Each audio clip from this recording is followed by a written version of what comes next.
Bueno, buenos días mis hermanos, qué gusto poder compartir la palabra una vez más, un nuevo domingo, así que el Señor los bendiga, los saludo con la paz de Jesús y bueno, este, una nueva oportunidad para poder abrir nuestras Biblias allí en casa. Por el momento estamos en casa, guardados, cuidados, así lo quiso el Señor, que en este tiempo estemos en el hogar y estaremos hasta que Él así lo determine.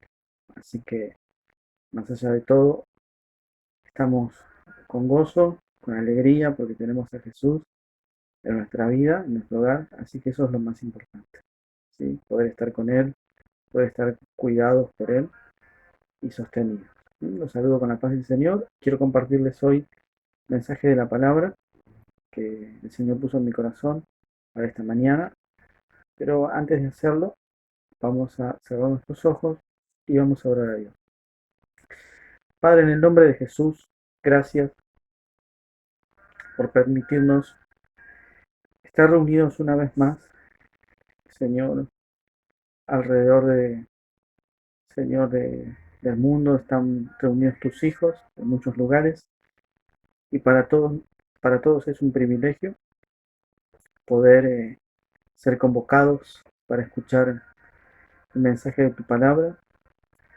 Es un alto privilegio que tenemos nosotros, tus hijos, de poder ser llamados por el buen pastor y oír tu voz, Señor, porque siempre tienes algo que enseñarnos, algo que corregir en nuestra vida. Y es un privilegio poder ir a tus pies, Señor. Hoy en esta mañana te bendecimos, lo hacemos en el nombre de Jesús, te damos gracias por tu infinito amor y misericordia, porque hasta aquí nos has ayudado tú, Señor, y lo seguirás haciendo, nos seguirás sosteniendo, porque eres el Dios fuerte, el Dios todopoderoso, que ama a su iglesia, que la cuida, que la sustenta, que la guarda, que la preserva. Así que te damos toda la gloria, Señor.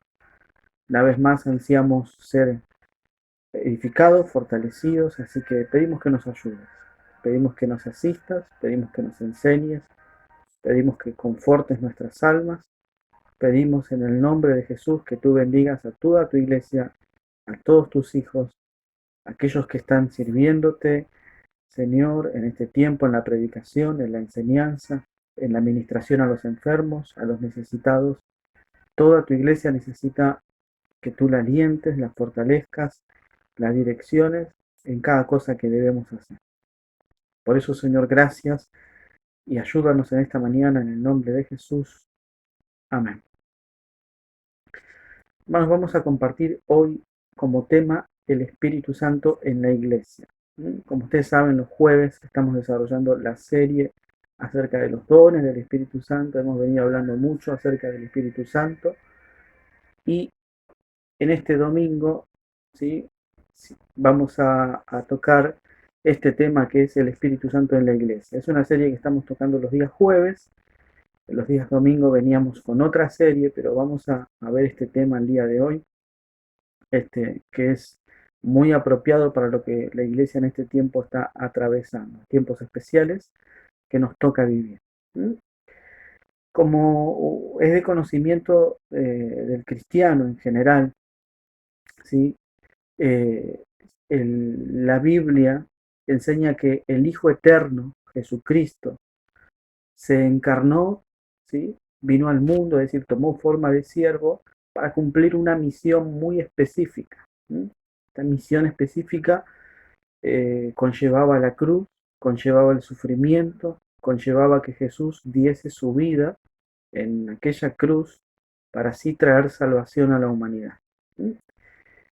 Jesucristo vino a cumplir esa misión, vino por un periodo de tiempo, nació en un momento específico de la historia, una vez siendo ya de edad adulta, ¿sí? El tiempo señalado por Dios, Él cumple esa misión que es ir a la cruz para cargar el pecado de toda la humanidad. ¿Sí? De la misma manera, el Espíritu Santo vino al mundo en la época que el Señor fijó. Dios, el Dios Trino, fijó en la historia de la humanidad un momento específico en el que el Espíritu vendría, ¿sí? Y vendría por un periodo de tiempo determinado, por un lapso de tiempo. Y al igual que Jesús, vendría al mundo, vendría en un periodo de tiempo determinado y vendría con una misión. Una vez cumplida la misión, el Espíritu Santo sería retirado, ¿sí? O no estaría en actividad en la iglesia. Eso es lo que la Biblia enseña. El Espíritu Santo vendría entonces para cumplir ese propósito. En parte ese propósito es hablar al mundo incrédulo, ¿sí? Hablar a las mentes de los hombres incrédulos el Evangelio de Dios. Por eso dice Juan 16:8 que Él convencería al mundo de pecado, de justicia y de juicio. Lo que dice Juan 16:8. Pero su actividad, la actividad del Espíritu Santo dentro de la iglesia, es tratada con mucho detalle en la Biblia. ¿Sí? La actividad del Espíritu Santo en la iglesia, nosotros podemos entender como el Espíritu Santo en la iglesia. ¿Sí? Esto es algo que nos anima en este tiempo porque sabemos que la iglesia está atravesando un momento único en la historia, si bien ha habido muchos momentos en donde la dificultad ha azotado al mundo entero, como la peste y la enfermedad y el hambre. Hoy estamos viviendo algo parecido, ¿sí? Similar. Todavía no se están viendo tanto los resultados que está trayendo, pero son momentos muy convulsionados los que nosotros estamos viviendo. Y sabemos que el Espíritu Santo está en la iglesia, así que eso nos anima. ¿Sí? La actividad del Espíritu Santo la podemos separar en tres obras, por así decirlo, o tres momentos de la iglesia. ¿Sí? El primero tiene que ver con la venida del Espíritu Santo y esto involucra el nacimiento de la iglesia. ¿Sí? El segundo momento tiene que ver con el desarrollo de la iglesia y esto nos habla del ministerio del Espíritu Santo en la iglesia. ¿Sí? Y el tercer momento del Espíritu Santo en la iglesia tiene que ver con la ascensión. Esto es algo que la iglesia va a pasar en un futuro.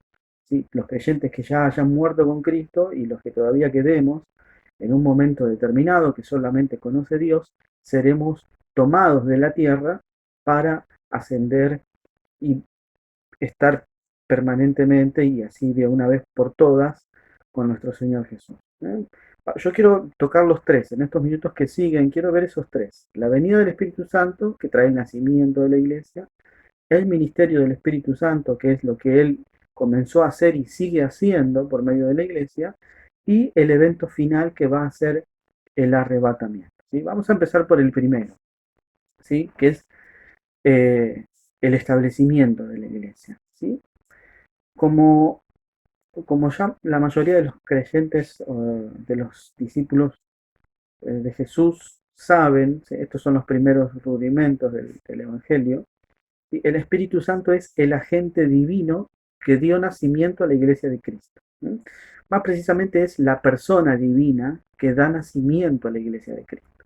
¿Sí? Este suceso ocurrió en una habitación ubicada en una planta alta de un hogar piadoso, no sabemos cuál, pero allí en Jerusalén había una habitación, ¿sí? En un primer piso probablemente, una planta alta, lo suficientemente grande como para contener a 100 personas o tal vez un poquito más. ¿Sí? Estas personas eran discípulos de Cristo, se encontraban reunidos, se encontraban orando, se encontraban adorando y se encontraban expectantes de lo que iba a pasar, porque ellos recordaban perfectamente que Jesús les prometió que la promesa del Padre vendría, que el Espíritu Santo vendría. Ellos no tenían mucha idea de qué sucedería, ¿sí? Cómo se manifestaría esto, qué impacto tendría. Lo que sí sabían es que Jesús habló, prometió y él iba a cumplir. ¿Sí? Así que ellos estaban expectantes allí. Encontramos en Hechos 2:1, podemos leer cuando llegó el día de Pentecostés, estaban todos juntos en un mismo lugar. ¿Sí? Los creyentes aquí estaban en un espacio físico, compartían una esperanza, compartían una fe, compartían un afecto, compartían unas expectativas, compartían muchas cosas, no solamente un espacio físico, compartían muchísimas cosas. Un capítulo anterior, en Hechos 1:13, nos habla de quiénes estaban en ese lugar. Nos dice, cuando hubieron entrado en la ciudad, subieron al aposento alto donde estaban hospedados. Subió Pedro, Juan, Jacobo y Andrés, Felipe y Tomás y Bartolomé. ¿Mm? Esto es solamente un grupo de los que estaban allí. Dice más adelante, Hechos 1:15, que por aquel tiempo Pedro se puso en pie en medio de los hermanos, y estos era un grupo como de 120 personas que estaban reunidos allí. ¿Sí? Vemos a un Pedro, ¿sí? Siempre con su impronta de liderazgo, poniéndose de pie, tomando la palabra para hablar en un momento oportuno que tenía que ver con la elección del que reemplazaría a Judas en el apostolado. ¿Sí? La cuestión es que había hermanos, dice ahí el texto claramente, ¿sí? Había una asamblea de discípulos de Cristo, ¿sí? O sea, ya había una iglesia constituida, ¿sí? En aquel lugar, en aquel aposento alto. Podemos decir que la iglesia existía físicamente. Todos los discípulos estaban interesados en seguir a Jesús, ¿sí? No había algo más. Ellos solamente estaban interesados en seguirle a Cristo, así que estaban reunidos. Y en aquel momento, cuando estaban reunidos, si bien había una asamblea física, había algo que les faltaba a esa asamblea. Y eso básicamente es la señal, le faltaba. Le faltaba la señal, le faltaba el sello, ¿sí? Y es ahí cuando sucede en Pentecostés que el Espíritu Santo viene, ¿sí? Hacia la iglesia e imprime en la iglesia el sello de autenticidad, ¿sí? El sello que va a diferenciar a la iglesia a través de los siglos, que es la garantía de que la iglesia es la iglesia verdadera, la iglesia de Dios y que le pertenece a Cristo. Es decir, el Espíritu Santo en la iglesia, la venida del Espíritu Santo lo que hace es introducir la iglesia al mundo, introducirla con vida espiritual, introducirla no como una organización, sino como un organismo vivo, un organismo que tiene la vida de Dios. ¿Sí? Y además de eso la introduce con propósitos y metas. ¿Sí? El Espíritu Santo la introduce en el mundo para que la iglesia tome la responsabilidad de predicar a Jesús. Dice Romanos 8:2, dice, ahora, por estar unidos a Él, es decir, a Jesús, el Espíritu Santo nos controla y nos da vida y nos ha librado del pecado y de la muerte. ¿Sí? Bien, básicamente acá vemos que el deseo del Espíritu Santo es controlar y dar vida a la iglesia. El anhelo, la gran tarea del Espíritu Santo es llenar la iglesia en el sentido de dominarla, de, de conducirla, ¿sí? De guiarla por la voluntad de Dios. Y no solo eso, sino de suministrarle la vida espiritual. ¿Sí? Una iglesia muerta, no creo que exista iglesia muerta en el estricto sentido de la palabra. Creo que pueden existir iglesias adormecidas o que no están cumpliendo el propósito para el cual Dios la creó. Hablo de iglesia local, pero iglesia muerta en el estricto sentido de la palabra no creo que exista, porque si está el Espíritu de Dios es vida, es libertad, así que la iglesia tiene que tener vida espiritual. ¿No? Y la vida espiritual se caracteriza por libertad del pecado y de la muerte. ¿Sí? El Espíritu Santo vino para libertar a la iglesia, al creyente, del pecado presente, ¿sí? Del pecado presente que arruina, ¿sí? Nuestro presente y condena nuestro futuro. De eso vino a rescatarnos el Señor. ¿Sí? Con la venida del Espíritu Santo, con el descenso del Espíritu Santo a la iglesia, también se dan claras evidencias de que Jesús había sido glorificado a la diestra del Padre, porque alguien dijo que el Espíritu Santo vino como un telegrama del cielo, anunciando que Cristo había llegado a la diestra del Padre. Es decir, ustedes recordarán que Jesús dijo, les conviene que yo me vaya, porque si yo me voy, les voy a enviar el Consolador. Así que la venida del Espíritu Santo es la certeza y la garantía de que Jesús llegó a donde dijo que tenía que llegar, a la diestra del Padre. ¿Sí? Dice Hechos 2:2, Dice, de pronto oyeron un ruido muy fuerte que venía del cielo, parecía el estruendo de una tormenta y retumbó por todo el salón. Esto básicamente es Jesús ascendido, respondiendo desde los cielos por medio de un fuerte viento celestial. Es decir, es Jesús enviando el Espíritu Santo. Esta es la respuesta de Dios, ¿sí? Este es el cumplimiento de la palabra de Jesús, el Espíritu Santo viniendo a la iglesia. En Hechos 2:32 dice, todos nosotros somos testigos de que Dios resucitó a Jesús y de que luego lo llevó al cielo y lo asentó a su derecha. Es decir, los discípulos eran testigos de que esto era real. Ellos no lo vieron, ellos lo vieron ascender, pero no vieron el cuadro de Jesús sentado a la diestra de Dios. Pero el Espíritu Santo les mostró la posición de Jesús a la diestra de Dios y el Espíritu Santo fue la garantía de que Jesús efectivamente estaba a la derecha de Dios porque envió al Espíritu Santo. ¿Sí? Él dijo, yo y mi Padre vendremos y moraremos en ustedes, y esto lo iban a hacer por la persona del Espíritu Santo. ¿Sí? Dice Hechos 2:33, Dios le dio a Jesús el Espíritu Santo, y ahora Jesús nos ha dado ese mismo Espíritu, pues nos lo había prometido, y esto es lo que ustedes están viendo y oyendo. O sea, básicamente, Pedro está diciendo, Dios le dio el Espíritu Santo a Jesús, es decir, Jesús fue bautizado, vino sobre él el Espíritu Santo en forma de paloma, y Jesús, que está en el cielo, a la diestra del Padre, ahora nos ha dado ese mismo espíritu, porque Él lo prometió. ¿Sí? Y lo que ustedes ven ahora, entre este grupo de personas, es ese Espíritu Santo. ¿Sí? Eh, el advenimiento del Espíritu Santo también es la consumación de la obra de Cristo en la cruz.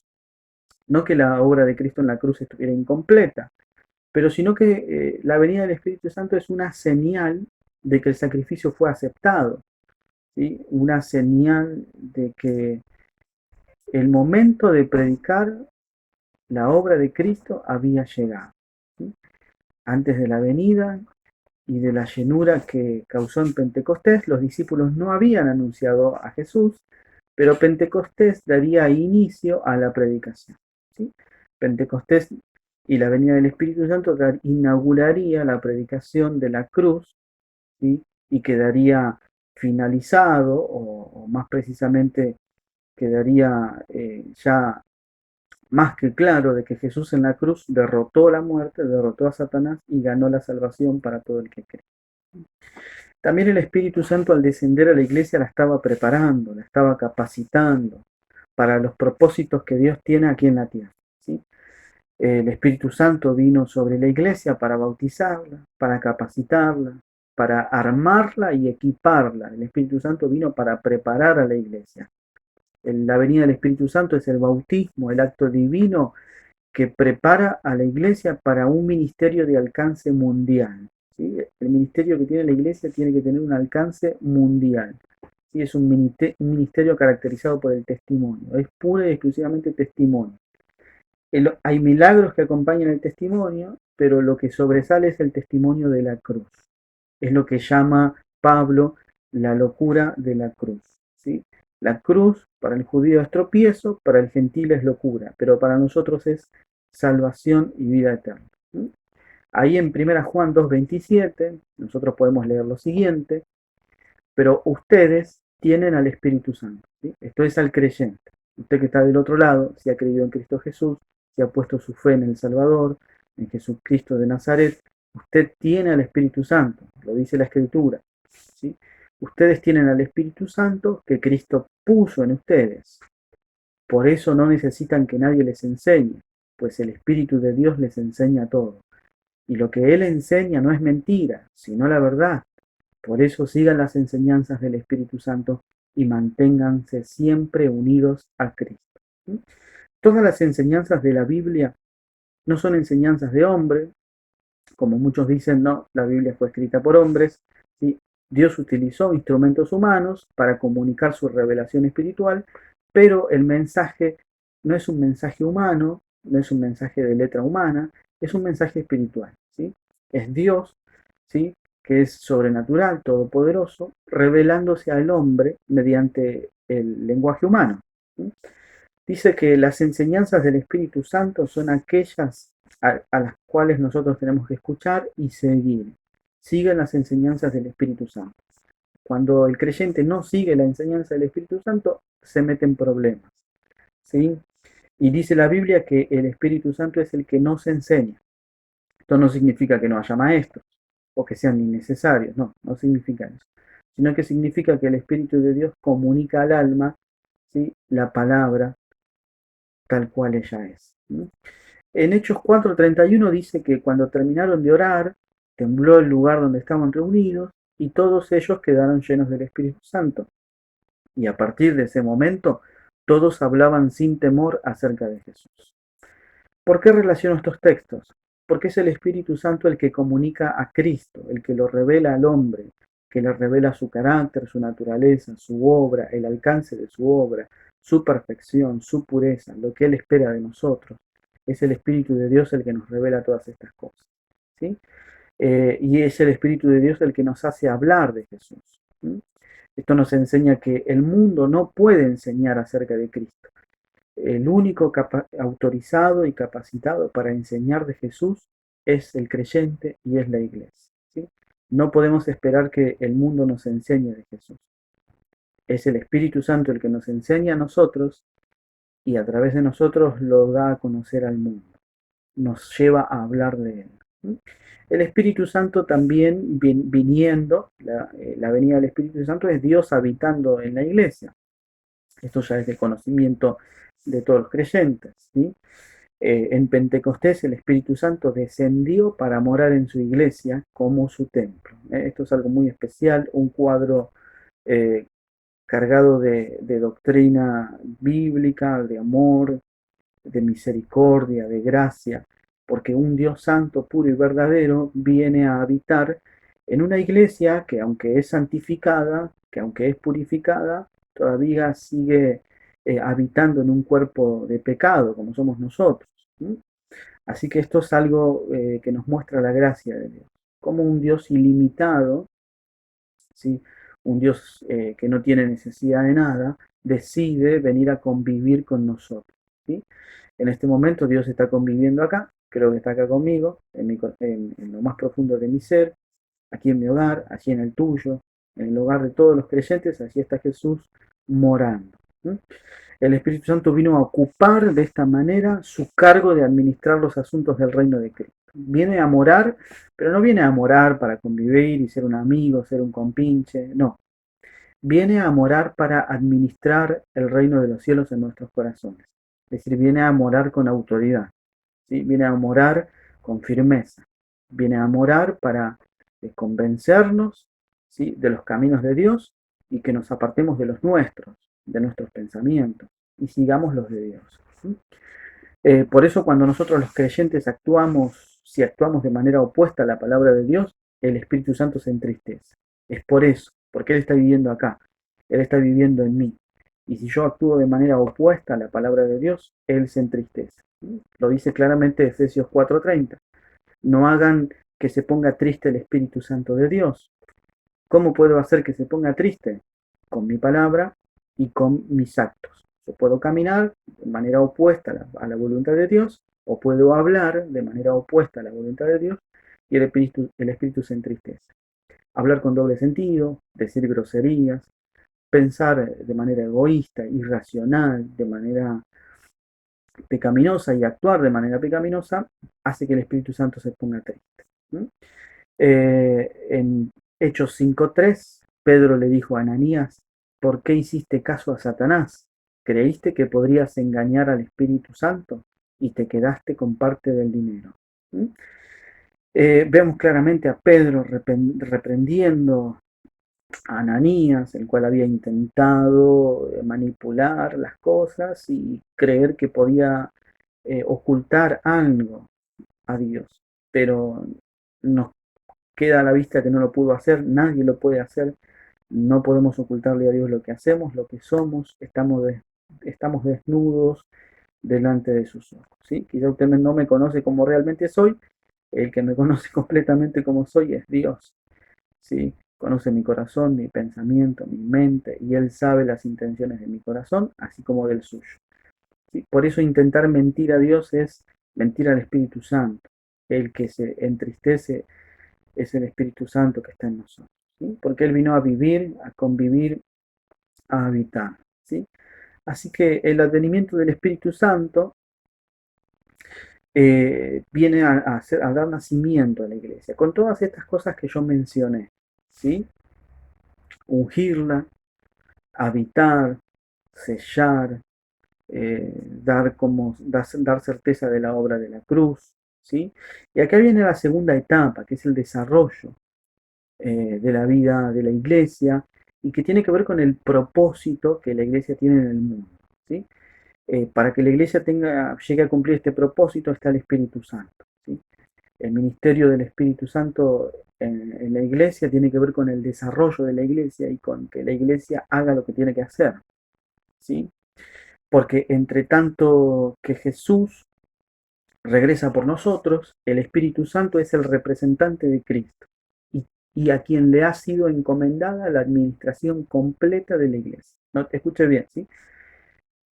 Entre tanto Jesús viene por nosotros, el Espíritu Santo es el representante de Cristo y a él se le ha sido encomendada la tarea de administrar completamente a la iglesia. ¿Sí? La iglesia no la administra un hombre, no la administra una sede en ningún lugar del mundo, no la administran los pastores, los ancianos, los diáconos o los fieles de la iglesia. ¿Sí? La iglesia la administra el Espíritu Santo. ¿Cuándo? Cuando hay hombres que se rinden a su voluntad. ¿Sí? Cristo tomó su trono en el cielo, es la cabeza sobre todas las cosas, la cabeza de la iglesia, y el Espíritu Santo descendió para comenzar la obra de edificar el cuerpo de Cristo. ¿Sí? Cristo es la cabeza, Él está en su trono, nosotros somos su cuerpo, y el Espíritu Santo edifica ese cuerpo. ¿Sí? La perfección del cuerpo de Cristo es el propósito final del Espíritu Santo. ¿Cuál es el propósito del Espíritu Santo en la iglesia? Perfeccionar. ¿Sí? De hecho, creemos que este tiempo que estamos atravesando es un tiempo en el que el Espíritu Santo está perfeccionando la iglesia. ¿Sí? Lo está perfeccionando a usted, a mí, a través de la tribulación, de la prueba, a través de la dificultad.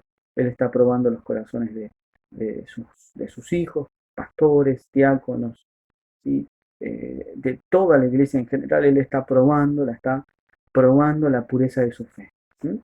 Dice Colosenses 1:28, nosotros damos a conocer a Cristo a todos, aconsejándoles y enseñándoles con toda la sabiduría que Dios nos da, pues queremos presentarlos a todos ante Dios espiritualmente maduros en Cristo. ¿Sí?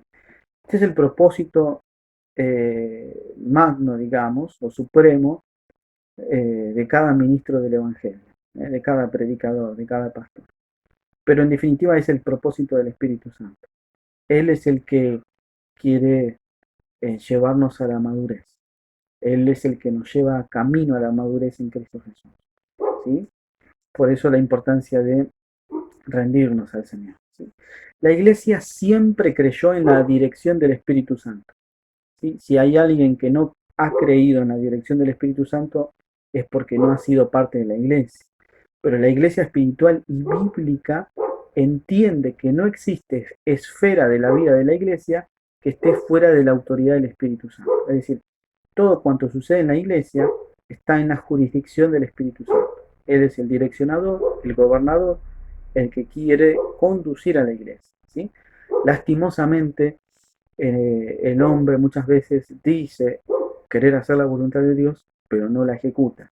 O dice querer rendirse a la voluntad de Dios, pero se rinde más a la propia. Eso puede pasar y se ve muy a menudo. Pero el Espíritu Santo, en líneas generales, es el direccionador de la iglesia. ¿Sí? Estar bajo la dirección del Espíritu Santo es vital para estar en la voluntad de Dios. Esto lo entendían los primeros creyentes, lo entendía Pablo, lo entendía Pedro y lo vivían. Cuando la iglesia dejó de lado esta verdad y dejó de practicarla, siempre decayó en su espiritualidad y pureza. Es decir, quitar a Dios del gobierno de la iglesia, quitar al Espíritu Santo es caer en calidad, ¿sí? caer en espiritualidad. Por eso es importante que el gobierno de la iglesia sea del Espíritu Santo. ¿Mm? Ahora, ¿de qué manera el Espíritu Santo gobierna la iglesia? Bueno, en principio la administra, ¿sí? Él administra la iglesia. ¿Qué significa esto? ¿Sí? Que Él establece eh, quienes le van a servir en lugares de conducción o en tareas misioneras, en tareas de predicación, y que Él administra los dones también. Él sabe qué darle a cada uno y se lo da para que lo utilice para el bien común. ¿Sí? Me refiero a los dones de gracia, los dones de la iglesia, ¿sí?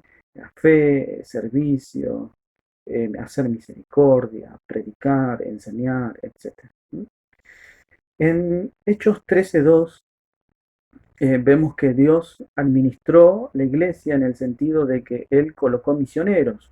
Ahí leemos un día, mientras ellos estaban adorando al Señor y ayunando, el Espíritu Santo les dijo: prepárenme a Bernabé y a Saulo, yo los he elegido para una misión muy especial. Vemos al Espíritu Santo eh, hablando, ¿sí?, a un grupo de creyentes que estaban adorando y dando nombres, siendo específicos. ¿Sí? El Espíritu Santo habla de manera específica, no nos da lugar a dudas, no nos deja a ver para que interpretemos sueños, qué significa, qué no significa, no. Siempre nos habla de manera clara y específica. En este caso le habló y le dijo: yo lo quiero a Bernabé y lo quiero a Saulo. Los elegí a ellos dos, a nadie más. Por el momento ellos dos van a ir a esta misión especial, que era salir en el primer viaje misionero. Eh, Pablo entendía esto y de hecho él tenía conciencia de que todo su ministerio fue inspirado por el Espíritu Santo. Lo leemos en Romanos 15:19. Por el poder del Espíritu Santo he hecho muchos milagros y maravillas, y he anunciado la buena noticia por todas partes, desde Jerusalén hasta la región de Iliria. Bueno, acá vemos a un Pablo consciente de la administración del Espíritu Santo en cuanto a los asuntos de la obra misionera, y vemos a un Pablo que dice: yo he anunciado la buena noticia por todas partes. Bueno, ese todas partes son todas las partes donde el Espíritu Santo le dejó anunciar, porque hubo momentos en los que el Espíritu Santo no le prohibió ir a un lugar o le postergó la visita. Tal es el caso de Hechos 16:6, que dice: Pablo y sus compañeros intentaron anunciar el mensaje de Dios en la provincia de Asia, pero el Espíritu Santo no se lo permitió. Y como resultado ellos viajaron a la región de Frigia y Galacia, y luego Pablo tiene la visión del varón macedonio, ¿no? Vemos al Espíritu Santo direccionando la ruta de Pablo. Vemos al Espíritu Santo diciéndole por dónde y hacia dónde debe ir, y vemos al Espíritu Santo ya anticipándole de que en Macedonia iba a tener una misión. ¿Sí? Así que primero lo dirige por otro lado. ¿Sí? En Hechos 20:28 vemos que el Espíritu Santo organiza su iglesia porque Él aparta personas para el liderazgo. Dice: ustedes deben cuidarse a sí mismos y cuidar a los miembros de la iglesia de Dios. Recuerden que el Espíritu Santo los puso como líderes de la iglesia para que cuiden a todos los que Dios salvó por medio de la sangre de su propio Hijo. ¿Sí? Vemos claramente que dice que el Espíritu Santo los puso como líderes de la iglesia. ¿Sí? Puede haber líderes que se autoconvoquen, se autoproclamen, ¿sí?, pero eso queda sin fruto. Hay resultados, vidas convertidas, corazones sanados por la palabra, saneados, almas saneadas por la palabra, cuando hay hombres que son elegidos por Dios y se levantan para predicar la palabra de Dios. ¿Sí? El Espíritu Santo también está presente en la predicación. ¿Sí? Siempre el Evangelio y la predicación del Evangelio estuvo asociada estuvo, digamos, hecha por obra del Espíritu Santo. En 1 Pedro 1:12 dice: pero Dios les hizo entender que lo que ellos anunciaban no era para ellos mismos, sino para ustedes. Pedro está hablando de los profetas que anunciaron a Cristo. Dice: ese es el mensaje que les dieron a ustedes, quienes les comunicaron la buena noticia, y lo hicieron con el poder del Espíritu Santo, que fue enviado del cielo. Esto es algo que los ángeles mismos hubieran querido ver. ¿Qué está diciendo Pedro? Ustedes escucharon el mensaje que fue anunciado en el Antiguo Testamento, ¿sí? Es un mensaje que fue comunicado, es una buena noticia, Dios perdona pecados porque Jesús pagó en la cruz y ese mensaje es dado con el poder del Espíritu Santo, ¿sí? La iglesia estaba acostumbrada a oír esa clase de mensaje. Cuando el poder del Espíritu Santo lleva a predicar a Jesús y a nada más, ¿sí? Esa es la predicación hecha en el Espíritu, cuando se predica a Cristo, cuando Cristo es revelado en su palabra y es exaltado y es presentado a cada vida, ¿sí? Yo les podría hablar de mí, de lo que hice esta semana, de lo que hice ayer, de lo que hice con los niños y cuánta cosa, ¿no? Eso es bueno, podemos conversar de esos asuntos. Pero este es el momento de la predicación. Y mi mayor interés es hablarle de Jesús, ¿sí? Y hablarle de su perfección, hablarle de sus propósitos, de su amor, de su misericordia, ¿sí? Eso es el Evangelio.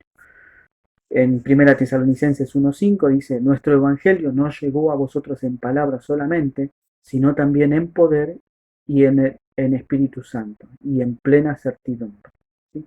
Cuando el Evangelio llega en poder y en el Espíritu Santo, suceden cosas realmente, ¿eh?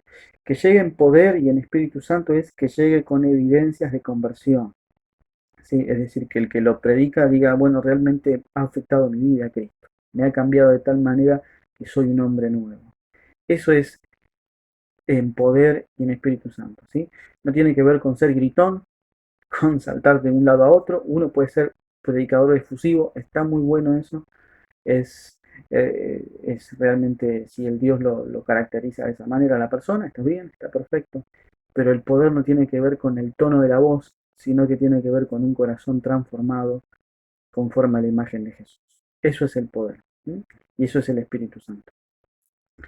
Eh, el Espíritu Santo también está presente en la iglesia y la ayuda a orar, ¿sí? El Espíritu Santo la ayuda a predicar, elige a sus siervos y la ayuda a orar, ¿sí? Eso es lo que hace el Espíritu Santo. Pablo mencionó que no se debe orar de cualquier manera, sino que se debe orar en el Espíritu. En Efesios 6:18 dice, no se olviden de orar y siempre que oren a Dios, dejen que los dirija el Espíritu Santo, ¿sí? Quizá usted ha orado hoy a la mañana temprano, quizá ore a la tarde o a la noche, pero en cada momento que oramos, nosotros podemos orar muchas veces. Pero ¿cuántas de esas veces que oramos, ¿sí? Hemos dejado que el Espíritu Santo nos dirija en la oración? ¿Sí? Muchas veces oramos de nuestra propia voluntad, lo que queremos, lo que anhelamos, lo que nos interesa. Pero rara vez, ¿sí? Podemos llegar a orar con una oración muy profunda guiada por el Espíritu Santo, ¿sí? No lo estoy criticando, ni cuestionando, ni tampoco sé cómo oró usted, pero normalmente a veces solemos orar muy en la carne, porque orar en el Espíritu Santo es entrar en un clima de oración en donde la comunión es tan íntima, tan profunda, en la que el Espíritu Santo me toma y me hace pedir lo que realmente necesito. ¿Sí? Y esto lo hace utilizando la Biblia, por eso es bueno orar la Biblia, orar la palabra. Leo un versículo, lo analizo, lo dirijo, lo proceso, y si es un versículo que me habla de arrepentimiento, digo, Señor, ayúdame, necesito arrepentirme, me arrepiento de esto, de esto, de esto, de esto. ¿Sí? Siempre orar la palabra es muy apropiado, sobre todo el libro de los Salmos, los Proverbios, que nos hablan de vida cristiana, de cómo adorar a Dios. Es bueno hacerlo. ¿Sí? Manténganse en estado de alerta, dice el versículo, Efesios 6:18, y no se den por vencidos. En sus oraciones pidan siempre por todos los que forman parte del pueblo de Dios. Ahí hay una evidencia clara. Si yo oro siempre por mí, no estoy orando o no estoy permitiendo que el Espíritu Santo me dirija, porque el Espíritu Santo no me va a hacer centrarme en mí solamente, sino que me va a llevar a adorar a Dios y me va a llevar a orar por la iglesia, ¿sí? Por el necesitado y aún por aquel que quizá no me cae tan bien, ¿eh? Así que hay que quedar a la vista que es una oración en el Espíritu Santo. Judas también dice que los verdaderos cristianos son los que oran en el Espíritu Santo. Judas 1:20 dice, pero ustedes, queridos hermanos, sigan confiando siempre en Dios. Esa confianza es muy especial. Cuando oren, Dejen que el Espíritu Santo les diga lo que deben decir. ¿Sí? Es algo para meditar, ¿ok? Y quizá para desarrollar. ¿Cuándo me doy cuenta que el Espíritu Santo me está dirigiendo en mi oración? ¿Qué cosas deben darse para que yo pueda darme cuenta que está sucediendo? ¿Sí? Bueno, quizá en otro momento lo desarrollaremos, pero una de las características o de lo que caracteriza una oración guiada por el Espíritu Santo es cuando hay quebrantamiento, ¿sí? Cuando hay confesión de pecado, cuando hay búsqueda de la voluntad de Dios, cuando pido por, no solamente por mí, y para crecer, y para tener cosas, y para ganar cosas, y digo, Dios, dame esto, dame lo otro, dame, dame, dame. Eso no es una oración espiritual. Una oración espiritual es cuando le digo que hágase tu voluntad, así como se hace en el cielo, aquí en la tierra. Que en mi vida se haga tu voluntad, Señor.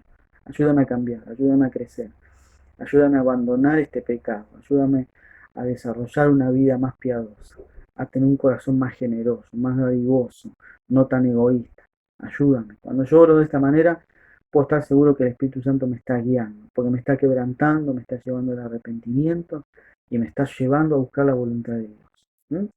Así que el Espíritu Santo, dice Romanos 8:26, nos ayuda. ¿Sí? Tenemos una ayuda en él. ¿Sí?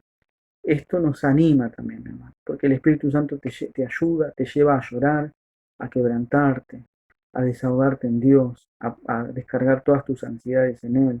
Eso es lo que hace el Espíritu Santo. No sabemos cómo orar a Dios, dice Romanos 8:26, pero el Espíritu mismo ruega por nosotros y lo hace de modo tan especial, que no hay palabras para expresarlo. ¿Sí? Así que el Espíritu Santo está presente en esto.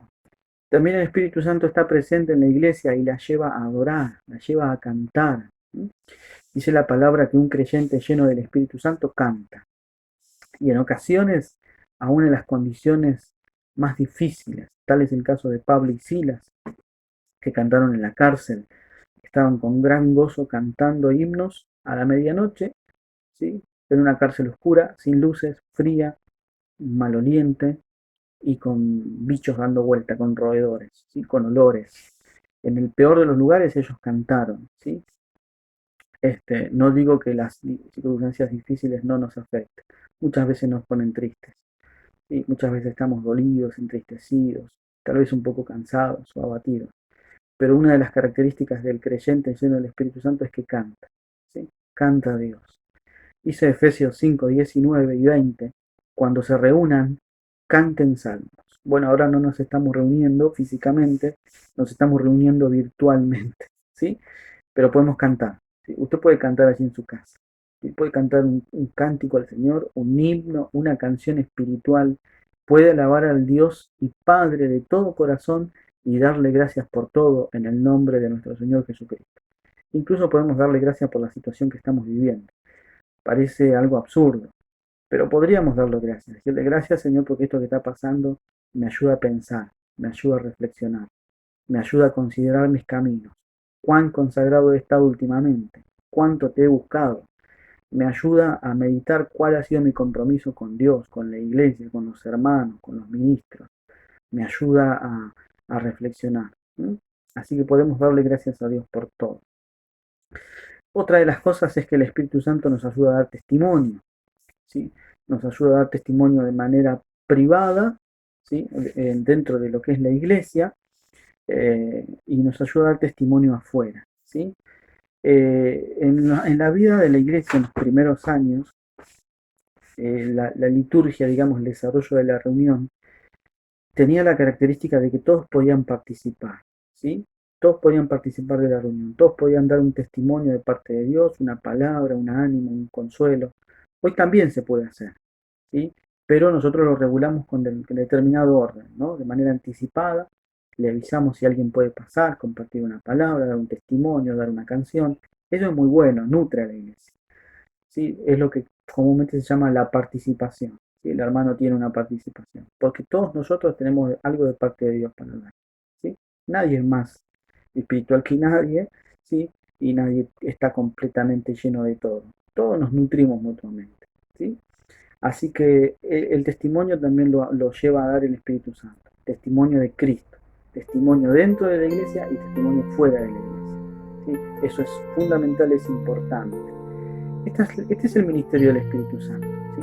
Todo creyente revestido del Espíritu Santo tiene esta capacidad de dar testimonio de su fe, de dar testimonio de Cristo, ¿sí? El Espíritu Santo en la iglesia entonces actúa en la administración, elige obreros, capacita, reparte dones.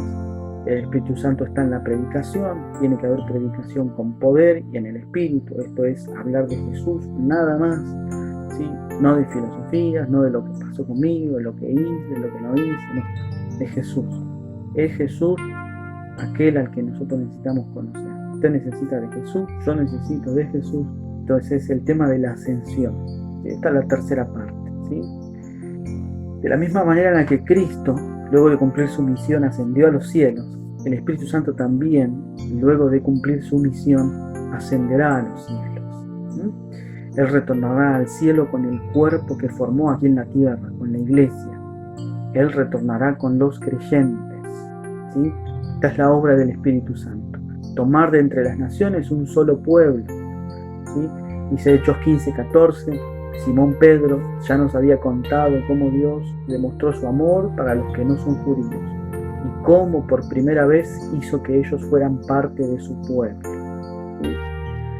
Cuando se cumpla esto, cuando todo el cuerpo de Cristo quede formado en un solo hombre, nuevo hombre que es la iglesia, cuando la plenitud de los gentiles entre, sucederá el arrebatamiento, ¿sí? Allí el Espíritu finalmente ascenderá a los cielos con la iglesia, ¿sí? Como dice 1 Tesalonicenses 4:16, cuando Dios dé la orden por medio del jefe de los ángeles y oigamos que la trompeta anuncie que el Señor Jesús baja del cielo, los primeros en resucitar serán los que antes de morir confiaron en Él. Después Dios nos llevará a nosotros, los que estemos vivos en ese momento, y nos reunirá en las nubes con los demás. Allí todos juntos nos encontraremos con el Señor Jesús y nos quedaremos con Él para siempre. Hermanos, esta es la obra final que el Espíritu Santo hará en la iglesia, que será llevar a ese cuerpo que formó, como dice Efesios 12:12, la iglesia de Cristo es como un cuerpo humano, está compuesto de distintas partes, pero es un solo cuerpo. Jesús no llevará un cuerpo mutilado, Jesús llevará un solo cuerpo, ¿sí? El cuerpo de Jesús, el que ha existido por todas las edades, los que han creído y han muerto en Cristo y los que cuando Él venga estén con vida. Ese cuerpo llevará Jesús, ¿sí? Por eso, mis hermanos, con esto quiero terminar ya en estos minutos. Nosotros debemos mantenernos alerta, dice 1 Tesalonicenses 5:6. Por eso debemos mantenernos alerta y vivir correctamente, y no tan despreocupados como viven algunos. Saben que esto ha sorprendido a muchos viviendo de manera despreocupada, pensando, sigo con mi vida, no pasa nada, Cristo por ahí parece que no viene tan pronto, así que sigo con mi vida. No debemos vivir así, despreocupados de las cosas espirituales. Debemos vivir ocupados en los asuntos de Dios. Dice 1 Tesalonicenses 5:7, los que viven pecando y emborrachándose y sin preocuparse por el regreso del Señor Jesús, realmente viven en oscuridad. Hermanos, nosotros, aunque le amamos a Dios, confiamos en Él y le hemos dedicado y dado nuestra vida, debemos reconocer que hemos vivido despreocupados de la venida del Señor. Hemos tenido la venida del Señor como algo por tardanza y no nos hemos dedicado completamente. Nosotros no vivimos en la oscuridad, sino en la luz. Por eso debemos mantenernos alerta y confiar en Dios y amar a toda persona. Nuestra confianza y nuestro amor nos pueden proteger del pecado como una armadura. Y si no dudamos nunca de nuestra salvación, esa seguridad nos protegerá como un casco. Hermanos, necesitamos fe, confianza, perseverancia. Necesitamos amar, necesitamos estar alerta y confiar plenamente en Dios. Llegará ese momento que el Espíritu Santo nos llevará, nos hará encontrarnos con el Señor cuando sea finalmente el día que el Señor ha fijado. Con estas palabras quiero terminar. Quiero pedirte que así donde estás puedas cerrar tus ojos y podamos orar para cerrar este momento en el que hemos compartido el mensaje de Dios. Padre, en el nombre de Jesús, gracias. Gracias por este tiempo, Señor, que nos has dado para considerar estas porciones de tu palabra, Señor. Gracias porque tú estás en nuestra vida, Señor. Estás con nosotros, como dice tu palabra, Señor.